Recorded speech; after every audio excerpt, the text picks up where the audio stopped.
Janeiro Cultural.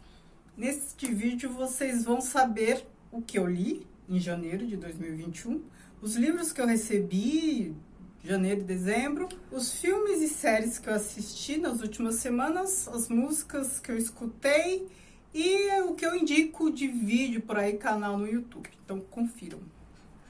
Olá pessoal, tudo bem? Eu sou a Carla do blog O Que Vi do Mundo e hoje eu venho fazer o meu apanhado cultural do mês para compartilhar com vocês as minhas experiências culturais.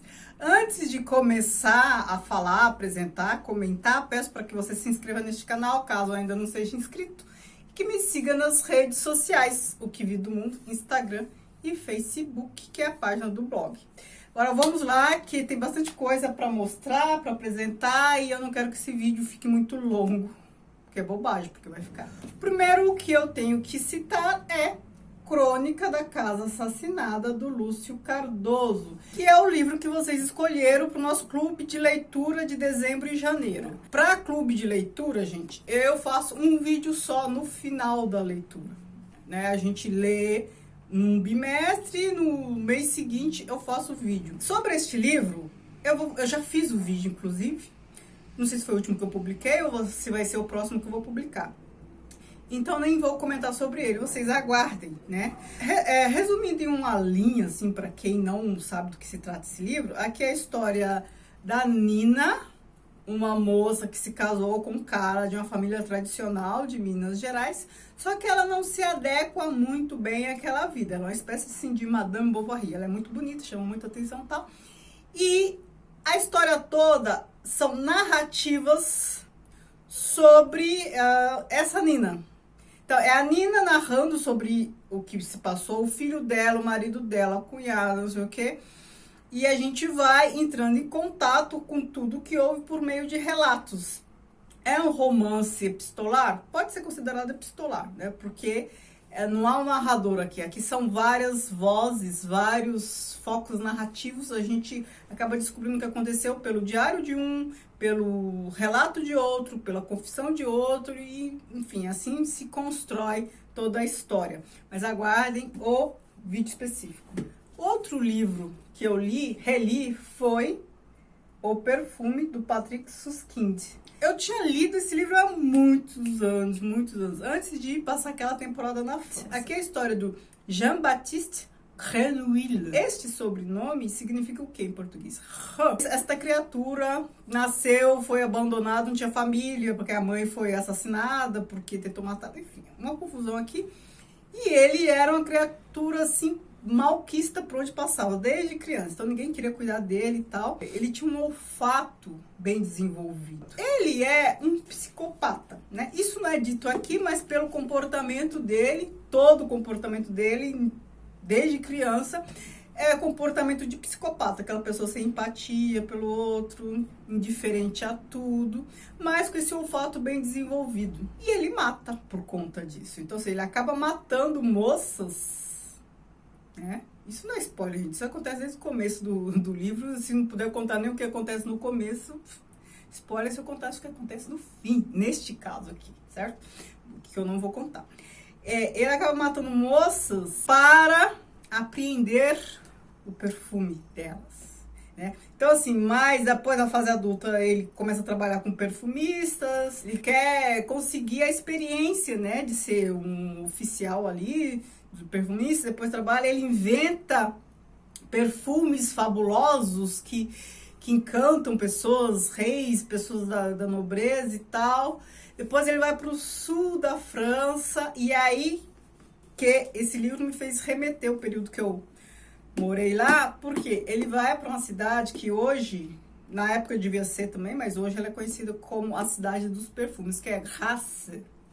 É uma cidade que fica no sul da França, ali perto de Nice. E quando eu a visitei, é uma cidade super pequena, quando eu visitei lá tinha o Museu Internacional do Perfume. Tinha outros museus de perfume, lá tem vários perfumistas.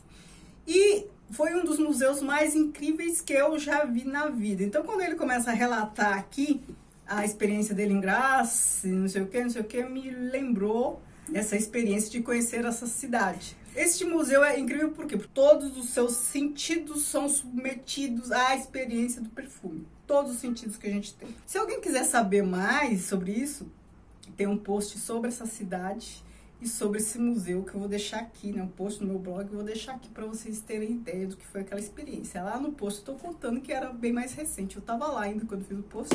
Por conta desse dom dele, dessa habilidade, ele acaba se tornando um criminoso, mas a gente percebe que mesmo se não fosse pelo fato, ele como um psicopata, ele poderia se tornar um criminoso por qualquer outra razão que não fosse este olfato desenvolvido. Enfim, mas tudo em nome de perfume. O sonho dele era criar perfumes, cheiros. Ele criava cheiros que despertavam nas pessoas de sentimentos e ações sobre as quais elas não tinham controle. Então é bem interessante essa história. Tem o filme também. O filme eu não vi, mas o livro já li 2 vezes. Que eu li no Kindle agora. Pó de Parede, da Carol Ben-Simon. É bem contemporânea, ela é até bem jovem, escritora bem jovem. E é um livro de contos. Ela escreve bem, mas eu não me senti muito próxima das histórias. Eu demoro a entrar na história. E se é um conto, o conto acaba antes de eu entrar nas histórias. Ela escreve bem, mas eu não consegui me envolver com as histórias aqui, com nenhuma das histórias aqui. E eu queria que vocês me comentassem, se alguém conhece, se alguém já leu este livro ou qualquer um outro dela, o que achou da escrita. A narrativa é bem contemporânea, o que indica que tem ali um narrador quase invisível. É quase contraditório, né? Porque se o narrador é praticamente invisível, parece que a gente está em contato com os pensamentos ali direto da personagem. Mas não sei porque ainda assim eu não me senti envolvida com as histórias. E não é uma história, todas as histórias aqui. Eu queria mais alguma coisa dela para eu comentar com vocês, né? Para ter uma avaliação mais justa. Li Os Testamentos também aqui, né, da Margaret Atwood. Os Testamentos é uma continuação do conto de Aya. Então, assim, a gente tem aqui a tia Lídia e tal, e a gente tem histórias paralelas de personagens que depois se juntam. Então, a gente tem a história da Agnes, da Lídia e tal. E é engraçado que essa distopia aqui da Margaret Atwood, desde o conto da Aya, é uma distopia que não é bem distopia assim. É uma distopia que projeta um futuro? Não necessariamente. É uma distopia que pega nossos fantasmas do passado, atualiza para o presente pior. Traduzindo, todo o machismo que ainda hoje existe, mas não na mesma proporção, todo aquele machismo atualizado para um contexto super autoritário. E este machismo não tem a ver apenas com os costumes, a vida civil das pessoas, as relações pessoais, familiares. Não, é um machismo de Estado. O Estado super autoritário, só que este autoritarismo é muito mais presente, a forma que é bem representada aqui é por meio do machismo. Uma sociedade de castas, né? Aias, tias e não sei o quê. E essas mulheres todas têm uma função de servir como procriadora ou qualquer outra coisa de famílias bem específicas. A sociedade de castas, extremamente machista e com controle absurdo das coisas. E o machismo é o que há de mais representativo aqui. Machismo de homens e de mulheres, né? Então, assim, quem gostou de O Conto da Aya, provavelmente vai gostar desse.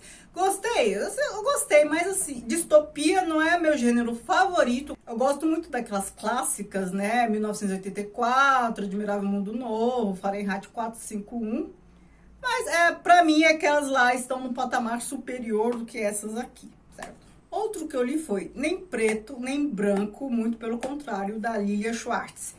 Sobre este eu fiz vídeo, já publiquei, este eu tenho certeza que eu já publiquei. Ela trata do racismo, de como se configurou, ela faz uma perspectiva histórica da nossa sociedade, considerando o século XX. Se bem que ela volta um pouquinho no século XIX para tratar daquelas teorias racistas e tal, como isso influencia. Então, assim, todo o mito da democracia racial, da miscigenação, ela pontua historicamente isso, como isso vai evoluindo e tal, apresenta dados estatísticos, apresenta um monte de coisa. Eu gostei de ler. Tem lá o vídeo que eu tô detalhando, pontuando um monte de coisa. Eu gosto da Lilia, eu gosto de como ela escreve de maneira muito objetiva, não é tão acadêmica como poderia ser, sendo ela uma professora de antropologia. Ela escreve de maneira bem objetiva, com muita fundamentação, ela apresenta muitos dados para comprovar o que está dizendo. Ela é bem assertiva, incisiva no que fala, né? Bem crítica. Eu gosto bastante.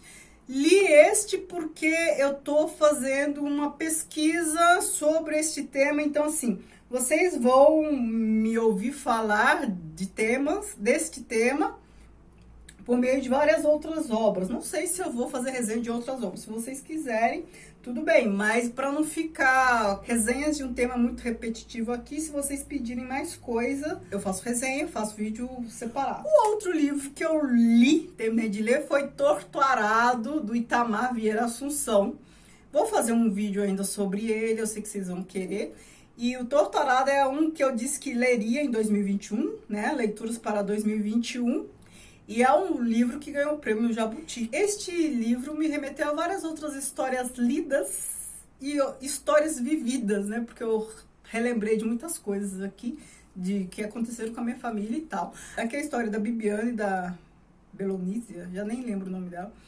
Duas irmãs que moram lá no interior do Nordeste, numa situação pós-abolição da escravidão, mas naquela situação bem mal resolvida de inserção do negro na sociedade. A família delas vive lá numa fazenda prestando serviço, né? Aquele regime de servidão moderna que se instaurou aqui depois da abolição da escravatura. E aí a gente aprende um pouco da cultura local, dos conflitos ali por terra, por permanecer ou não na fazenda, a história de cada uma delas e tal.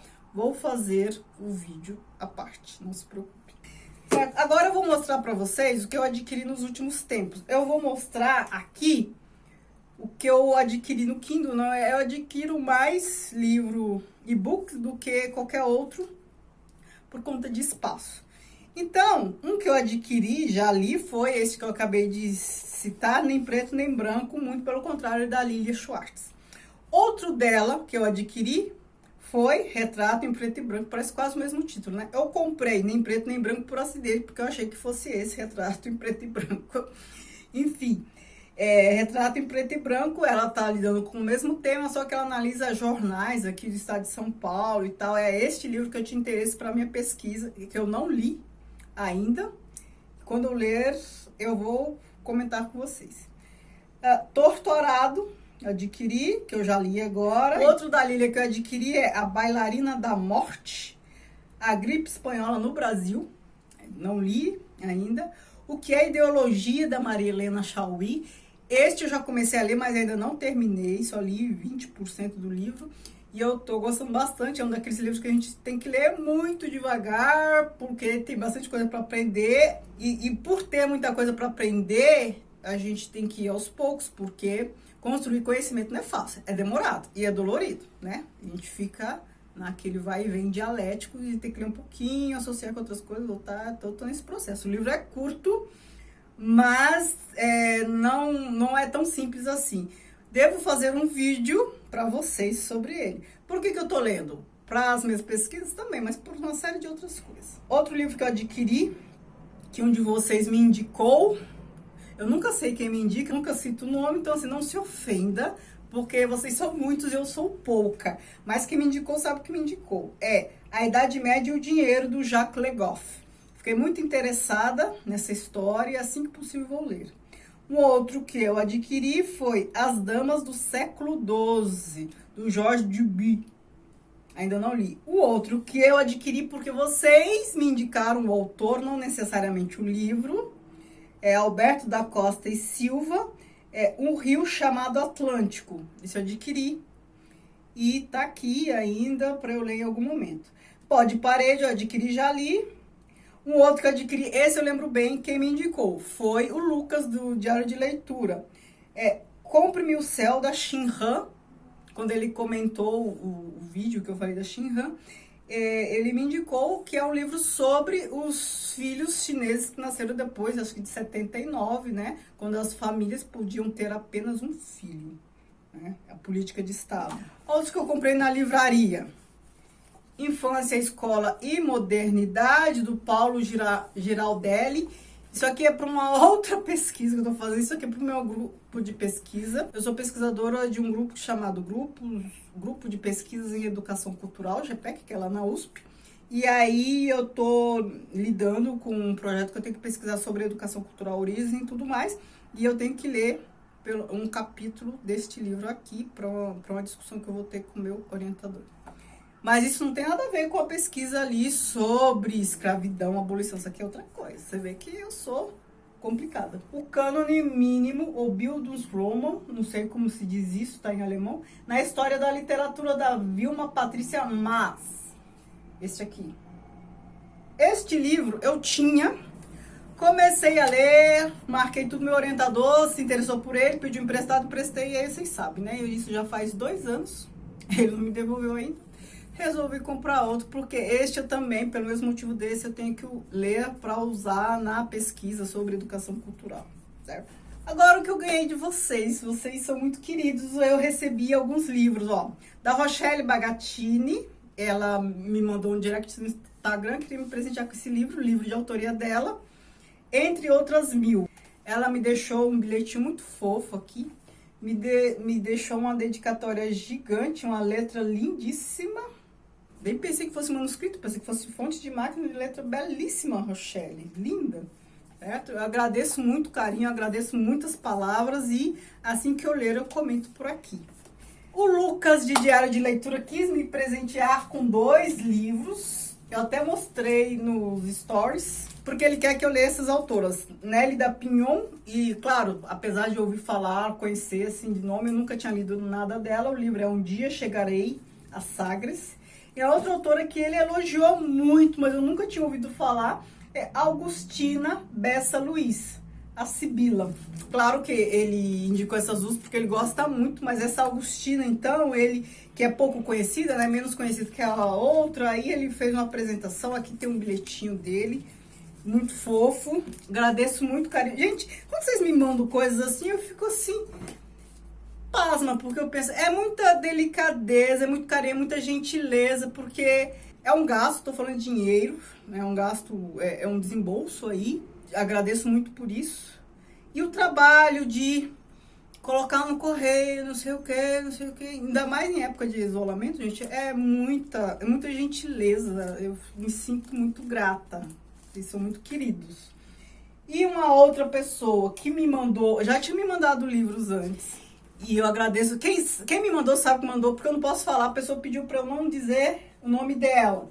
Mas ela já tinha me mandado livros antes, e agora, surpresa minha, ela mandou uma caixa com livros, e a maioria sobre gramática de italiano, dicionário de italiano. Eu falei, mas como é que ela sabe que eu quero aprender italiano? Que eu até estou inscrito num curso online de italiano que eu ainda não comecei. Falei, será que eu comentei isso em vídeo? Eu já nem lembro mais. E aí ela me mandou com um bilhetinho fofo e tudo mais. Dicionário escolar, italiano, português, português, italiano. Gírias, neologismo, coloquialismos, etc. Guia essencial de costumes e cultura, Itália. Verbos italianos. Aí ela mandou também literatura. O Médico e o Monstro, do Stevenson, Frankenstein, da Mary Shelley, e Herland, a Terra, eu acho que é assim que se pronuncia, eu não sei, A Terra das Mulheres, da mesma autora de O Papel de Parede Amarelo, que é Charlotte Perkins Gilman. Muito obrigada, eu agradeço muito de coração, e é aquilo que eu disse, né, vocês terem o trabalho de colocarem no correio, de, sei lá, investirem tempo e dinheiro, é um carinho assim que eu acho que eu nem mereço, sabe? Agora, esse vídeo tá gigante, meu Deus. Agora eu só vou citar o que eu assisti, porque tem vídeo específico em que eu comento séries e filmes. O que eu assisti em Star Play, que é um canal que você assina pela Amazon Prime. Eu assisti algumas séries. A Princesa Espanhola, sobre a Catarina de Aragão, né? The Spanish Princess, The White Queen, The White Princess, Os Borgias, The Great, que é a Catarina Grande. Na Amazon, Louvor à Morte, Orgulho e Preconceito. Netflix, eu assisti documentário Segredo de Saquara, sobre escavação no Egito Antigo, essas coisas. Outro documentário, Minimalismo Já. 2 séries documentais sobre comida de rua, que é Street Food Ásia e Street Food América Latina, que a gente acaba conhecendo um pouco da cultura local pro meio da comida de rua, né? E conhecendo também os pratos. As séries da Netflix que eu assisti foi a 2ª temporada da Reforma ao Makeover, que é uma série que eu gosto muito do casal, do Estúdio Magui, né, da decoração deles, e Bridgerton, essa série famosinha que a gente tem aí. O que eu quero indicar de canal para vocês é um canal que eu conheci recentemente, tem milhões de seguidores, que é canal Nostalgia. Eu não sei se o rapaz é historiador, enfim. Só sei que por meio desse canal a gente aprende um monte de coisa sobre política, sobre história, sobre um monte de coisa. Então, assim, tem um vídeo que é o que é fascismo. Aí ele explica de maneira fácil de entender. O diferencial desse canal é que tudo que ele explica é de maneira muito fácil de entender. Então ele explica o que é fascismo de uma maneira muito fácil. Claro, vai lá desde Mussolini, depois Hitler, os governos autoritários e tudo mais. Um outro muito bom sobre corrupção, para você entender como acontece corrupção aqui no Brasil. Então são vídeos assim com milhões de visualizações. Fiquei fã desse canal, embora ainda não tenha assistido tudo que eu quero, tem bastante coisa que eu quero lá, vou deixar o link aqui embaixo, caso vocês se interessem. Músicas que eu escutei bastante Queen. O que eu gosto do Queen? As minhas preferidas. Eu gosto muito de Under Pressure. Eu gosto muito de Radio Gaga. Do Queen eu gosto de praticamente tudo. Eu acho que não tem nada que eu não goste do Queen. Vi bastante Milton Nascimento, que eu adoro também. Eu gosto muito de Travessia, Bailes da Vida, né? E assim, eu ouvi um monte de outras coisas, mas não consigo lembrar agora esses que vêm em minha mente no momento. E este vídeo já tá gigante. Paro por aqui. Eu agradeço muito quem conseguiu chegar até aqui me ouvindo. E gostaria que vocês comentassem o que vocês assistiram, o que vocês leram, o que vocês gostaram, enfim, qual a experiência cultural de vocês no mês de janeiro, nesse início de ano, que é sempre um início assim, que a gente tira férias, a gente descansa, mesmo na atual conjuntura, né? E a gente se organiza para o ano todo que tá pela frente ainda. Queria que vocês comentassem. Muito obrigada, beijos e tchau, tchau.